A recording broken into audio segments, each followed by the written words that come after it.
সে রুক্ষ কণ্ঠে বলল, কিন্তু তোমায় আমি ছাড়বো না। তোমার জন্যই আমার এমন হয়েছে। আমি তোমাকে নেকড়ে বানাবো। তোমার কথা ভুল হচ্ছে কুমার। আমি সেই রাজকন্যা ফুলকুমারী নই। আমি সাধারণ এক কৃষকের মেয়ে। না, তুমি সে মেয়ে যে আমাকে এই পশুর জীবনে ঠেলে দিয়েছে। এই বলে নিলয় নেকড়ের রূপ ধারণ করলো। তারপর ফুলকুমারীর ওপর ঝাঁপিয়ে পড়লো। ফুলকুমারীও তার কাছে লুকিয়ে রাখা চাকুটা বের করলো এবং তা দিয়ে নিলয়ের শরীরে আঘাত করলো। আহ! জঙ্গলের ভিতরে মধুপুর নামে একটি গ্রাম ছিল। সেই গ্রামে বাস করত এক কৃষক ও তার পরিবার। সেই কৃষকের ছিল এক মেয়ে, তার নাম ফুল।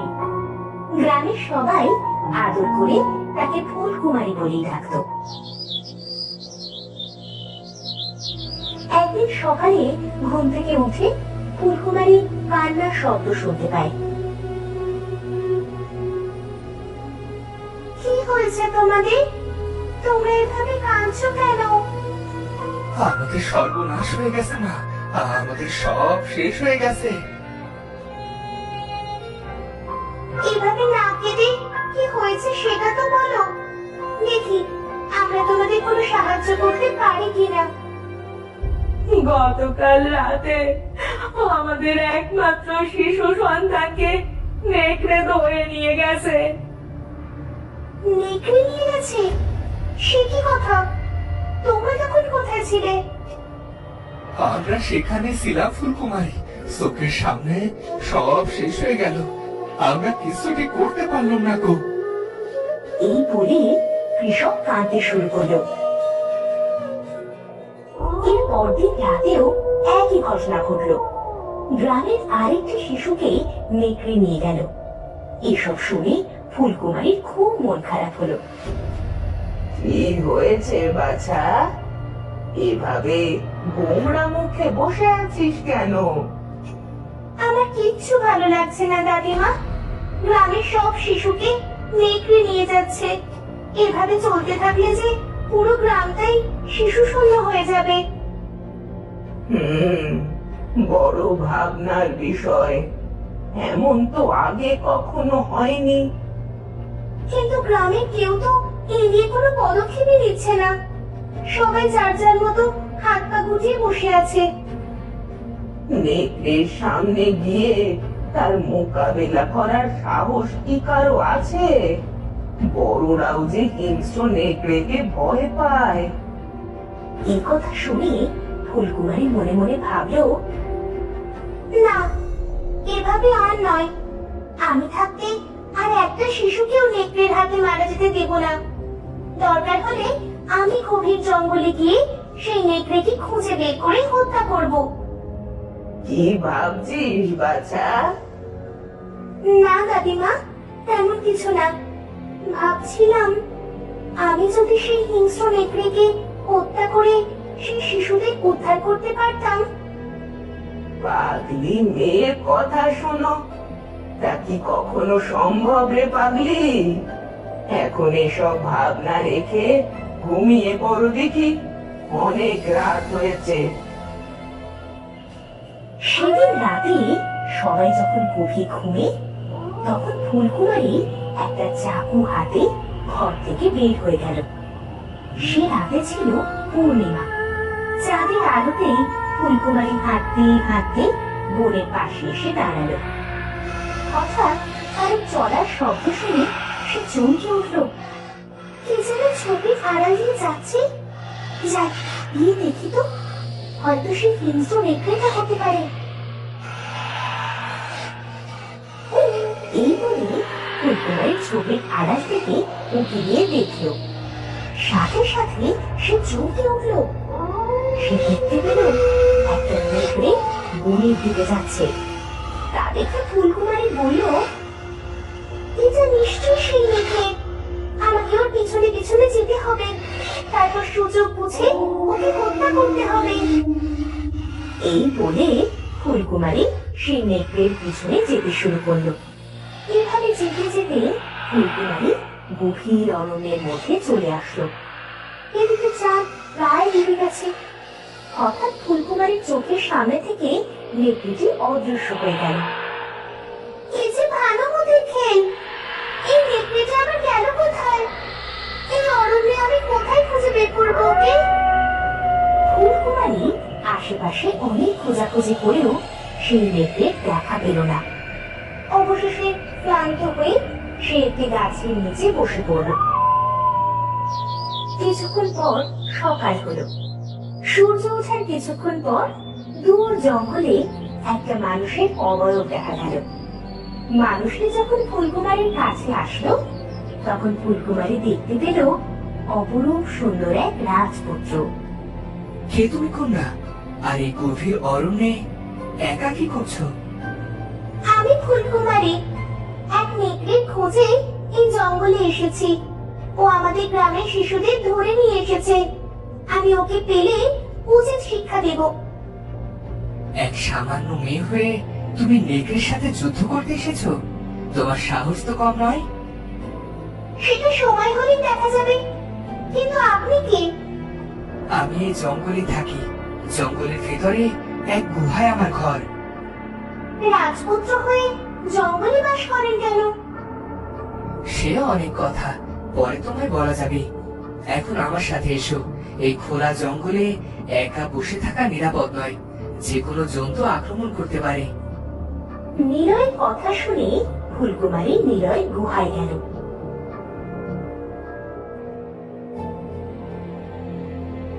গিয়ে সে অবাক হয়ে গেল। গিয়ে দেখলো গুহায় অনেক শিশু খেলা করছে।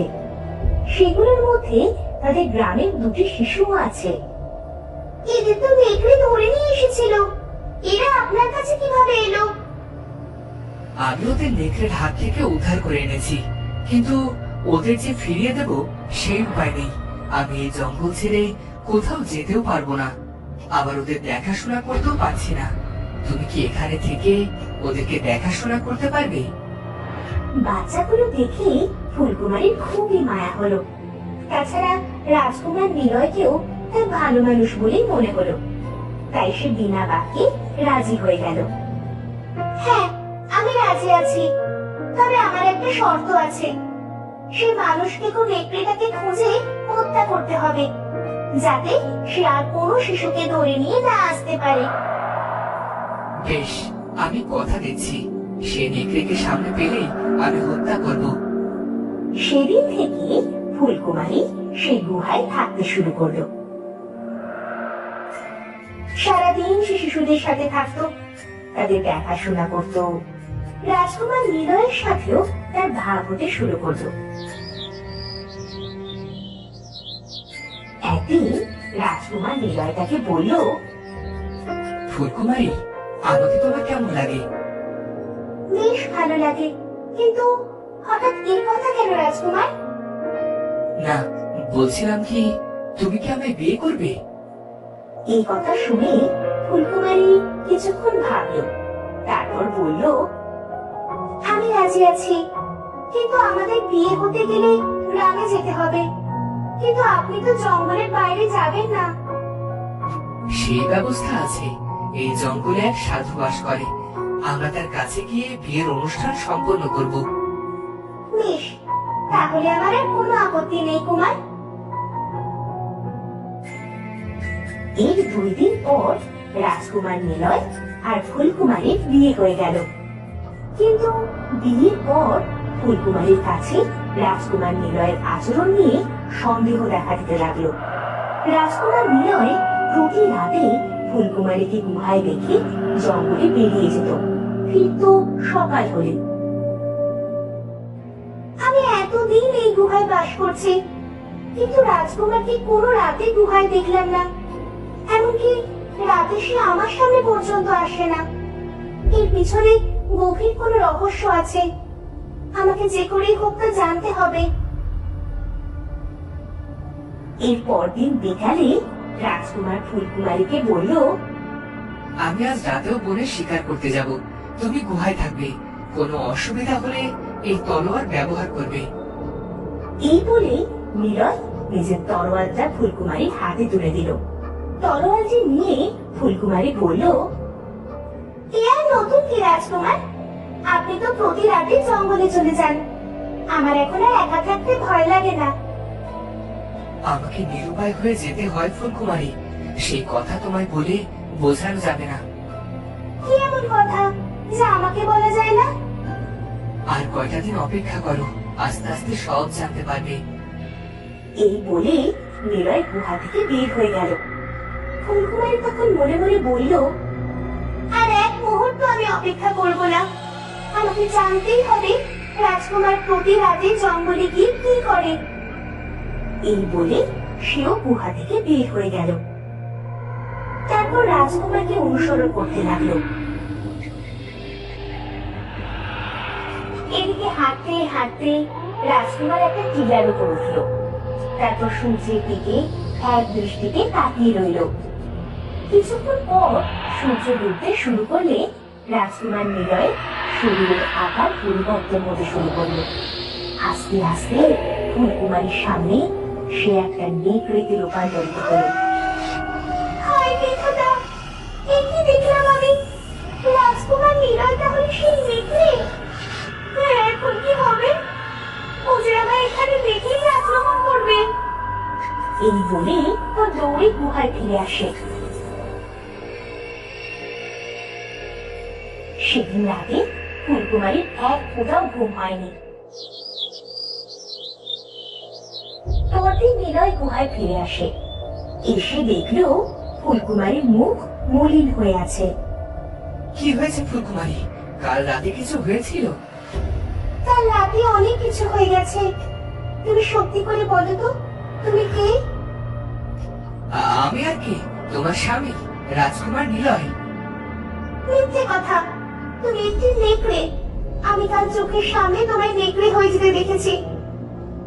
ও আচ্ছা, সব জেনে গেছো তাহলে। এখন তোমার কাছে লুকিয়ে কি লাভ? তাহলে শোনো, আমি কেন নেকড়ে হলাম। আমি কিচ্ছু শুনতে চাই না। আমি এখনই এখান থেকে চলে যাব। আমায় যেতে দাও রাজকুমার। তোমায় সব শুনতে হবে, না হলে তোমায় এখান থেকে যেতে দেব না আমি। বেশ, বলো তাহলে। রাজকুমার নিলয় তখন বলতে শুরু করলো। রাজকুমার তখন বিজয়নগরে রাজপ্রাসাদে বাস করতেন। বাবা মা ভাই বন্ধুদের সাথে সুখে বাস করতেন। এর মধ্যে একদিন বিকেলে এক রাজদূত তার কাছে একটা বাক্স নিয়ে এসে বলল, রাজকুমার, ভিনরাজের এক রাজকন্যা ফুলকুমারী আপনাকে এই বাক্সটি উপহার পাঠিয়েছেন। রাজকন্যা ফুলকুমারী? এই নামে তো আমি কাউকে চিনি না। কিন্তু উনি আপনাকে চেনেন, আপনি দয়া করে এই উপহার গ্রহণ করুন। রাজকুমার তখন দূতের হাত থেকে সেই উপহার গ্রহণ করে। তারপর নিজের কক্ষে নিয়ে এসে বাক্সটি খোলে। কিন্তু বাক্সটি খুলতেই সে চমকে ওঠে। হায় বিধাতা, এই যে এক নেকড়ের কাটা মাথা! রাজকন্যা ফুলকুমারী কি পাগল নাকি? এমন উপহার কি কাউকে দেয়? হঠাৎ রাজকুমারের চোখ পড়ল বাক্সের ভেতর এক চিঠির দিকে। সে চিঠিটি খুলে পড়তে শুরু করলো। সেখানে লেখা ছিল, আগামী পূর্ণিমা রাতে কেউ যদি এই নেকড়ের মাথা চাঁদের সামনে তুলে ধরে, তাহলে সে মহাশক্তি লাভ করতে পারবে। মহাশক্তির কথা শুনে নিলয়ের খুব লোভ হলো। সে মনে মনে বলল, মহাশক্তি লাভ করা যাবে, এ তো চারটে খালি কথা নয়। আমি আগামী পূর্ণিমাতেই এই কার্য করে মহাশক্তি লাভ করব। পরদিন পূর্ণিমা ছিল। রাজকুমার নিলয় চিঠির কথা মতো চাঁদের সামনে নেকড়ের মাথাটি তুলে ধরে মহাশক্তির প্রার্থনা করলো। তারপর তারপর কি হলো? তুমি কি মহাশক্তিশালী হতে পেরেছিলে? না, তার বদলে আমি এই নেকড়ের জীবন লাভ করেছি। বাবা মা রাজপ্রাসাদ ছেড়ে এই জঙ্গলে বাস করছি। এরপর নিলয়ের কণ্ঠস্বর পাল্টে গেল। সে রুক্ষ কণ্ঠে বলল, কিন্তু তোমায় আমি ছাড়বো না। তোমার জন্যই আমার এমন হয়েছে। আমি তোমাকে নেকড়ে বানাবো। তোমার কথা ভুল হচ্ছে কুমার। আমি সেই রাজকন্যা ফুলকুমারী নই। আমি সাধারণ এক কৃষকের মেয়ে। না, তুমি সেই মেয়ে যে আমাকে এই পশুর জীবনে ঠেলে দিয়েছে। এই বলে নিলয় নেকড়ের রূপ ধারণ করল। তারপর ফুলকুমারীর ওপর ঝাঁপিয়ে পড়লো। ফুলকুমারীও তার কাছে লুকিয়ে রাখা চাকুটা বের করলো এবং তা দিয়ে নিলয়ের শরীরে আঘাত করলো। আহ! এই বলে সে মাটিতে লুটিয়ে পড়লো। সাথে সাথে এক অদ্ভুত ঘটনা ঘটলো। নিলয় নেকড়ে থেকে মানুষের রূপ ধারণ করলো। তার শরীরেও কোনো আঘাতের চিহ্ন থাকলো না। আমি মানুষ হয়ে গেছি ফুলকুমারী, আমি আবার মানুষ হয়েছি। আশ্চর্য, এটা কিভাবে সম্ভব? সম্ভব, কারণ এই দৈব বাণীতে আমি জেনেছিলাম একমাত্র তোমার হাতে মৃত্যুবরণ করলে আমি পুনরায় মানুষ হতে পারবো। আর সেজন্য তুমি এই নাটক সাজিয়েছো? হ্যাঁ ফুল, না হলে যে আমি আর কখনো মানুষ হতে পারতাম না। ফুল, এবার আমার সাথে চলো। কোথায়? আমার রাজ্যে। সেখানে বাবা মা আমার জন্য অনেক দিন অপেক্ষা করছেন। আমরা সেখানে গিয়ে সংসার করব, আমার বাবা মাকে সবকিছু জানাবো। তো বন্ধুরা, ভিডিওটি কেমন লাগলো? যদি ভালো লাগে চ্যানেলটি সাবস্ক্রাইব করে বেল আইকনটি বাজিয়ে দিও। দেখা হচ্ছে পরের ভিডিওতে। ধন্যবাদ।